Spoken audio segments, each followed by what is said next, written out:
Everyone welcome to সঙ্গী সাথী পাঠশালা। আজকে আমরা ডিএলএড পার্ট 1 সেশন 2024-26 এর সাবজেক্ট ইভিএস নিয়ে আলোচনা। এখানে আমরা চ্যাপ্টার 3 পরিবেশ বিজ্ঞানের পাঠ্যক্রম রচনা নীতি সমূহ এই বিষয়টা নিয়ে আলোচনা করছি। এটা যেহেতু আজকে আমাদের এটা প্রথম পর্ব, এটা যেহেতু আমি ঠিক করেছি তোমাদেরকে তো এই প্রত্যেকটা চ্যাপ্টারের 2, 7 এবং গুরুত্বপূর্ণ 16 নম্বরের প্রশ্নগুলো এক একটা ক্লাসের মধ্যেই কমপ্লিট করে দেবো চ্যাপ্টার অনুযায়ী। সেই জন্য আমি এগুলোকে কতগুলি পর্বে ভাগ করে নিয়েছি।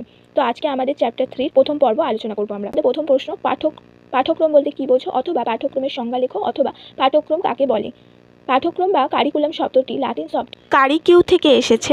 অর্থ হলো রান বা দৌড়ানোর জন্য নির্দিষ্ট পথ। কারিকুলাম শব্দটির অর্থ বা আক্ষরিক অর্থ হলো নির্দিষ্ট লক্ষ্যে পৌঁছানোর জন্য নির্দিষ্ট পথ অতিক্রম করা। কিলপ্যাট্রিক বলেছেন, curriculum manifest life into reality. ফ্রয়েবেলের মতে পাঠ্যক্রম হলো মানবজাতির সামগ্রিক জ্ঞানের একটি ক্ষুদ্র সংস্করণ। মূলত বলছে কি, পাঠ্যক্রম সতত পরিবর্তনশীল প্রক্রিয়া, যার মধ্যে দিয়ে শিক্ষার্থীর দৈহিক, মানসিক, সামাজিক ও বৃত্তিমূলক কার্যাবলী প্রকাশিত হয়। আধুনিক ধারণা অনুযায়ী দেহ, মন, জ্ঞান, দক্ষতা, উৎপাদনমূলক কর্মক্ষমতা বা শ্রম, বৈজ্ঞানিক পরীক্ষা নিরীক্ষা এই সবই পাঠ্যক্রমের অন্তর্ভুক্ত। তাই পাঠ্যক্রম হলো শিক্ষার প্রাণকেন্দ্র। তবে পাঠ্যক্রম কোনো স্থির বা নিশ্চল বিষয় নয়, এটি একটি গতিশীল বিষয়। কালের পরিবর্তনের সঙ্গে সঙ্গে পাঠ্যক্রমেরও পরিবর্তন হয়, ফলে পাঠ্যক্রম নিয়ে প্রতিনিয়ত নতুন চিন্তাভাবনা ও গবেষণা, পুনর্বিন্যাস ও পুনর্গঠন চলতে থাকে।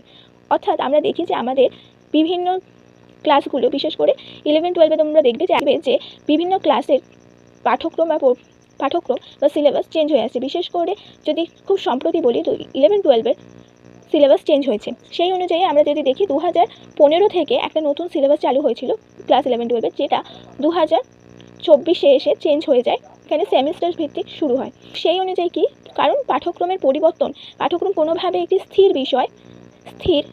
বিষয় নয়, সেটি নিয়ে সবসময় গতিশীল এবং কীভাবে আরও পরিবর্তন করা যায় এবং আরও উন্নত করা যায় সেটার প্রয়াস করা হয়ে থাকে পাঠ্যক্রমে।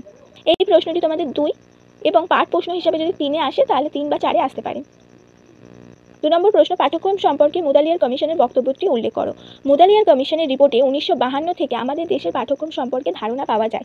এই রিপোর্টে বলা হয়েছে, শিক্ষার্থীরা শ্রেণীকক্ষের বাহিরে পরীক্ষাগারে, গ্রন্থাগারে, কর্মশালায়, খেলার মাঠে এবং শিক্ষার্থীর অনিয়মিত যোগাযোগের মাধ্যমে যে সকল বৈচিত্র্যময় অভিজ্ঞতা অর্জন করে, তারই সমন্বয় হলো পাঠ্যক্রম। অর্থাৎ কি, মূলত শিক্ষার্থী শ্রেণীকক্ষের বাইরে বিভিন্ন যে কার্যক্রম পরিচালিত হয়, কখনো সে পরীক্ষাগারে গিয়ে কোনো কিছু এক্সপেরিমেন্ট করে বা পরীক্ষা করে দেখছে, গ্রন্থাগারে যাচ্ছে, কর্মশালা, খেলার মাঠে এবং শিক্ষিকাদের সাথে নিয়মিত এবং অনিয়মিত নানা রকমভাবে যে যোগাযোগ প্রক্রিয়া তার মধ্যে চলছে, তাতে সে বিভিন্ন ধরনের বৈচিত্র্যময় অভিজ্ঞতা অর্জন করে। এরই সমন্বয় হলো পাঠ্যক্রম। 3 নম্বর প্রশ্ন, জাতীয় শিক্ষানীতি 1986 পাঠ্যক্রম সম্পর্কে কি বলেছে। 1986 খ্রিস্টাব্দে জাতীয় শিক্ষানীতি কমিশনের প্রতিবেদনে সর্বপ্রথম ভারতের প্রথম শ্রেণী থেকে বিশ্ববিদ্যালয় পর্যন্ত সমস্ত ধরনের পাঠ্যক্রম সম্পর্কে মূল্যবান বক্তব্য করা হয়েছিল। সেগুলো হলো, জাতীয় শিক্ষানীতি 1986-তে পাঠ্যক্রমের অনেকগুলো বক্তব্য দিয়েছে। তার মধ্যে বিশেষ গুরুত্বপূর্ণ তোমাদের জন্য 2টো উদ্দেশ্য, যার উপর যেগুলো জোর দেওয়া হয়েছিল, এগুলো হলো, এক হচ্ছে শিক্ষার্থীর পূর্ণ বিকাশ, উন্নয়ন, উৎকর্ষতা বৃদ্ধি। 2, শিক্ষার্থীর সামাজিক ও বাস্তব প্রয়োজনের উপর গুরুত্ব দিয়ে উপযুক্ত পরিবেশ ও অভিজ্ঞতার সমাবেশ ঘটানো। মানে শিক্ষার্থীর পূর্ণাঙ্গ বিকাশ, মানে সার্বিক বিকাশ সাধন ঘটাতে হবে এবং তার অভিজ্ঞতা ও জ্ঞানের উৎকর্ষতা বৃদ্ধি করতে হবে। শিক্ষার্থীকে সামাজিক ও বাস্তবের প্রয়োজনীয় এবং সামাজিক ও বাস্তবের প্রয়োজনের উপর গুরুত্ব দিয়ে উপযুক্ত পরিবেশ ও অভিজ্ঞতার সমাবেশ ঘটাতে হবে। যেটিকে সে সমাজে এবং বাস্তবে গুরুত্বপূর্ণভাবে কাজে লাগাতে পারে, সেই বিষয়টির উপর গুরুত্ব দিয়ে তাকে পরিবেশের ও অভিজ্ঞতা, এমন পরিবেশ তাকে সৃষ্টি করে দিতে হবে শিক্ষার জন্য, যাতে সে অভিজ্ঞতা অর্জন করতে পারে এবং তার জ্ঞান পরিপূর্ণ হয়। এই উদ্দেশ্যগুলি পরস্পরভাবে সম্পর্কযুক্ত এবং একটি অন্যটির সঙ্গে পরিপূরক। 4 নম্বর প্রশ্ন, জাতীয় পাঠ্যক্রম রূপরেখা বা NCF 2005 পাঠ্যক্রম সম্পর্কে কি বলা হয়েছে। ন্যাশনাল কারিকুলাম ফ্রেমওয়ার্ক 2005 বা জাতীয় পাঠ্যক্রম রূপরেখা 2005 এবং ন্যাশনাল পলিসি অফ এডুকেশনের সুপারিশ অনুসারে পরিবেশ বিজ্ঞানের পাঠ্যক্রমের যে দিকগুলি তুলে ধরা হয়েছে সেগুলি হলো, 1, শিক্ষার লক্ষ্য ও উদ্দেশ্য, শিশুর সামাজিক ও পারস্পরিক অবস্থা, 3, বৃহত্তর ক্ষেত্রে শিক্ষার প্রকৃতি, 4, মানব কল্যাণী শিক্ষার ভূমিকা, 5 হচ্ছে মানবতাবোধ জাগিয়ে তুলতে শিক্ষার ভূমিকা। 5 নম্বর প্রশ্ন, NCF 2005 প্রাথমিক স্তরে বা প্রথম থেকে পঞ্চম শ্রেণী পর্যন্ত পরিবেশ বিজ্ঞান শিক্ষা সম্পর্কে কি বলা হয়েছে। NCF 2005 প্রাথমিক স্তরে পরিবেশ বিজ্ঞান শিক্ষা সম্পর্কে বলা হয়েছে, 1, শিশু প্রাথমিক স্তরে আনন্দ চিত্তে পারিপার্শ্বিক জগতের সঙ্গে মিশবে এবং সেখান থেকে সে জীবনের আনন্দ বেছে নেবে। 2, প্রাথমিক স্তরে শিশু পরিবেশ বিজ্ঞান শিক্ষার উদ্দেশ্য হবে প্রাকৃতিক পরিবেশ, মানুষ ও জীব প্রকৃতি সম্বন্ধে শিশুর কৌতূহলকে সজীব করা ও লালন পালন করা। 3 শিশুর পর্যবেক্ষণ ও শ্রেণী বিভাজনের মাধ্যমে শিশুর পর্যবেক্ষণ দক্ষতা শ্রেণী বিভাজন দক্ষতার মাধ্যমে তার মৌলিক জ্ঞান উদ্ভাবনী কাজকে উৎসাহিত দেওয়া। 4 স্বাস্থ্য বিষয়ে শিশুকে সচেতন করা, স্বাস্থ্য সুরক্ষার উপায় জানানো।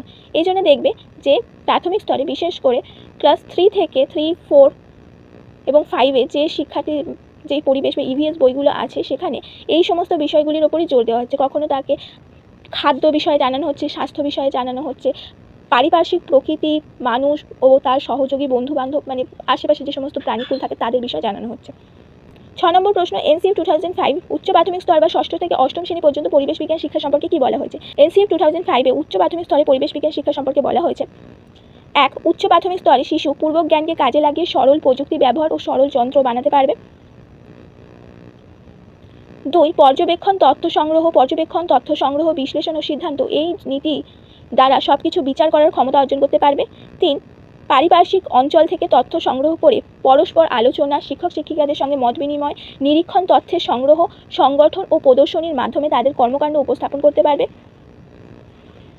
4 সংবিধানকে মান্যতা দিয়ে গণতান্ত্রিক ব্যবস্থা, স্বাধীনতা, মূল্যবোধ, আত্মমর্যাদা, শ্রদ্ধা, বিনয় প্রভৃতি শিশুর মধ্যে জাগিয়ে তুলতে হবে। 5 হচ্ছে শিক্ষার্থীর অগ্রগতির প্রতি ধারাবাহিক মূল্যায়নের উপর জোর দিয়ে এই স্তরে জোর দিতে হবে। এখানে মূলত শিক্ষার্থীর বোধমূলক ক্ষেত্রটিকে গুরুত্ব দেওয়া হচ্ছে এবং তাকে হাতে কলমে বিভিন্ন কাজের মাধ্যমে তার বিশ্লেষণ করার ক্ষমতা, তার যুক্তি দিয়ে বিচার করার ক্ষমতাকে গড়ে তোলার প্রয়াস করা হচ্ছে। 7 নম্বর প্রশ্ন, পরিবেশ বিজ্ঞানের পাঠ্যক্রমকে কয় ভাগে ভাগ করা হয়েছে ও কী কী? যদি এটা 2 নম্বরের প্রশ্নে আসে তাহলে বলবে পরিবেশ বিজ্ঞানের পাঠ্যক্রমকে 2 ভাগে ভাগ করা হয়েছে, প্রাকৃতিক বিজ্ঞান এবং সমাজ বিজ্ঞান। এবং যদি এটি 3, 4 অথবা 5, 7-এ আসে তাহলে একটু বিষয়টিকে ব্যাখ্যা করে লিখতে হবে। পরিবেশ বিজ্ঞান পাঠ্যক্রমকে 2 ভাগে ভাগ করা হয়েছে। 1 প্রাকৃতিক বিজ্ঞান, যার মধ্যে প্রাকৃতিক পরিবেশের জীব ও জড় উপাদান, মাটি, জল, বায়ু, আকাশ, পৃথিবী, চাঁদ, নক্ষত্র, শক্তি, কার্য, মানবদেহের বিভিন্ন অঙ্গ ও অংশের কাজ, শরীরের যত্ন, স্বাস্থ্য রক্ষার জন্য প্রয়োজনীয় কার্য, খাদ্য, বিভিন্ন রোগ ও তার থেকে রক্ষার উপায়, সাধারণ নিরাপত্তা বিধি ও পরিবেশ দূষণ ও তার প্রতিকার সম্পর্কে আলোচনা করা হয়েছে প্রাকৃতিক পরিবেশ বা প্রাকৃতিক বিজ্ঞানের মধ্যে।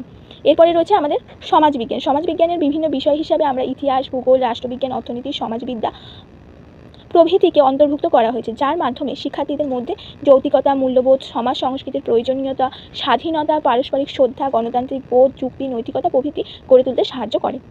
8 নম্বর প্রশ্ন, পাঠ্যক্রম রচনার সময় কোন বিষয়ের প্রতি লক্ষ্য রাখতে হয়? খুব গুরুত্বপূর্ণ একটি প্রশ্ন, অনেকবার পরীক্ষায় এসেছে। পাঠ্যক্রম রচনার সময় যে বিষয়গুলির প্রতি লক্ষ্য রাখতে হয় তা হলো: 1 পাঠ্যক্রমের লক্ষ্য উদ্দেশ্য কী হবে সে সম্পর্কে সুষ্ঠু জ্ঞান থাকা আবশ্যক। 2 কী ধরনের বিষয় এবং শিখন অভিজ্ঞতা নির্দিষ্ট করা হবে তাদের বিন্যাস পদ্ধতি ইত্যাদি গুরুত্বপূর্ণভাবে বিবেচনা করতে হয়। 3 পাঠ্যক্রমকে বাস্তবায়িত বা ক্রিয়াশীল করার পদ্ধতি কী হবে সেটা অবশ্যই পাঠ্যক্রম প্রণয়নের পূর্বেই জেনে রাখতে হবে। 4 পাঠ্যক্রম প্রয়োগ ও সেই সম্পর্কিত যে পরিবর্তন আসবে আচরণের ক্ষেত্রে তার মূল্যায়ন কীভাবে করা হবে তা পূর্ব থেকে নির্ধারণ করা প্রয়োজন ইত্যাদি বিষয়ের প্রতি দৃষ্টি রাখতে হবে। তা না হলে পাঠ্যক্রম যে রচনাটা সেটা কিন্তু বিফল হয়ে যাবে। 9 নম্বর প্রশ্ন, পাঠ্যক্রম রচনার প্রধান স্তরগুলি কী কী? পাঠ্যক্রম রচনা ও প্রণয়নে যে স্তরগুলি দেখা হয় তা হলো: 1 শিক্ষার্থীর চাহিদা নির্ধারণ, মানে শিক্ষার্থী কোন স্তরে রয়েছে তার কী ধরনের প্রয়োজন চাহিদা সেটা। 2 শিক্ষার উদ্দেশ্য নির্দিষ্টকরণ, এই শিক্ষাদানের ফলে কী উদ্দেশ্য মানে কোন লক্ষ্যে পৌঁছবে সেটা। 3 পাঠ্যক্রমের বিষয় নির্বাচন ও বিন্যাসকরণ, পাঠ্যক্রমের প্রয়োগ, কীভাবে সেই বিষয়টিকে প্রয়োগ করা হবে যাতে শিক্ষার্থীর জ্ঞান যথার্থ হয়। 5 হচ্ছে পাঠ্যক্রম প্রয়োগের যথার্থতা নির্ণয় বা মূল্যায়ন করা। 10 নম্বর প্রশ্ন, আজকের পর্বের শেষ প্রশ্ন, শিক্ষার চাহিদা নির্ধারণ বলতে কী বোঝো বা শিক্ষার চাহিদা নির্ধারণ কাকে বলে? পাঠ্যক্রম নির্ধারণ করার সময় কাদের জন্য পাঠ্যক্রম প্রণয়ন করা হচ্ছে এবং তাদের বয়স, তাদের আগ্রহ ও তাদের চাহিদা কী তা আগে নির্ধারণ করতে হবে। তাই যাদের জন্য পাঠ্যক্রম তৈরি করা হয় তাদেরকে টার্গেট গ্রুপ হিসাবে গণ্য করা হয় এবং তাদের আগ্রহ চাহিদার উপর নির্ভর করে পাঠ্যক্রম রচনা করা হয়। যদি টার্গেট গ্রুপের চাহিদা পূরণ না হয় তবে পাঠ্যক্রম বাস্তবায়িত হয় না, অর্থাৎ পাঠ্যক্রম প্রণয়ন বিফল হয়ে যায়। এটা অন্যতম গুরুত্বপূর্ণ একটি প্রশ্ন। এখানে বলতে চাইছি কি, যাদের জন্য আমরা যদি প্রাথমিকে ক্লাস 3-র জন্য আমরা কোনো একটি বিষয় নির্বাচন করি তাহলে পাঠ্যক্রম নির্বাচনের সময় আমরা যদি ক্লাস 3-র জন্য কোনো পাঠ্যক্রম রচনা করি তাহলে আমাদেরকে জানতে হবে তাদের বয়স কত, তারা কতটা জানে, তাদের পূর্ব অভিজ্ঞতা কী, তাদের বর্তমানে চাহিদা কী, তারা কীভাবে কোন বিষয় জানতে আগ্রহী। এই সব কিছু যখন মিলিত প্রয়াসে আমরা যখন সব কিছু বুঝে নিয়ে কোনো পাঠ্যক্রম সুসম্পন্ন করে তাদের কাছে পরিচালন করব, তাহলে যদি সেটি তাদের আগ্রহ ইচ্ছাকে যথার্থতা দিতে পারে, যদি সেটি তাদের আগ্রহ ইচ্ছাকে পরিপূর্ণ করতে পারে, চাহিদাকে পরিপূর্ণ করতে পারে, তাহলে আমাদের পাঠ্যক্রম নির্ধারণ করাটা যথার্থ হবে। এই ছিল আমাদের ডিএলএড ফার্স্ট ইয়ারের জন্য এবছরের গুরুত্বপূর্ণ ফোর্থ চ্যাপ্টারের গুরুত্বপূর্ণ 10টা প্রশ্ন প্রথম পর্বে যেটা আমরা আলোচনা করলাম। এরপরে আমরা এই চ্যাপ্টার থেকে আরও বেশ কিছু প্রশ্ন আলোচনা করে দেবো। অবশ্যই তোমরা সেই সমস্ত প্রশ্ন থাকতেই পড়াশোনা শুরু করে দাও, সামনে যখন পরীক্ষা চলে আসবে তখন কিন্তু সময় আর হাতে থাকবে না। আর ইতিমধ্যে আমরা চ্যাপ্টার 1, 2 গুরুত্বপূর্ণ 2 নম্বরের ও কয়েকটি 7 নম্বরের প্রশ্ন উল্লেখ করে দিয়েছি, সেগুলো অবশ্যই তোমরা চ্যানেলে ভিজিট করলে পেয়ে যাবে, দেখে নেবে।